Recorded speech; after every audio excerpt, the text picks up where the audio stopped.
Sa gitna ng mga isyu at intriga na kinakaharap niya ngayon, muling pinatunayan ni Mark Heras na pamilya pa rin ang kanyang priority.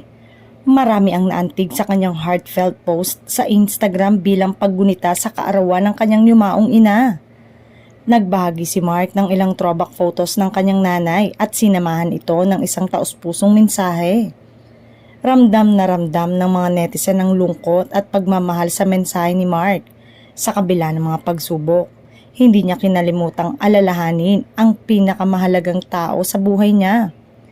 Isa itong paalala kung gaano kahalaga ang pamilya at kung paano ang alaala ng mga mahal natin sa buhay na nagbigay pa rin ng lakas sa atin kahit wala na sila.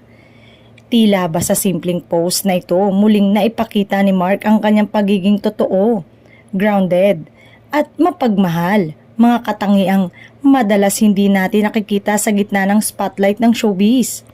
Kaya naman, kahit maraming unos, tuloy ang laban para kay Mark, para sa pamilya, para sa mga mahal sa buhay at para sa sarili. Samantala, may mga netizen na naantig at nakiusap na mabigyan ng chance na mapabilang sa serye ng ABS-CBN na Batang Quiapo. May mga nagtagpa sa aktor na si Coco na sana daw ay mapansin ito.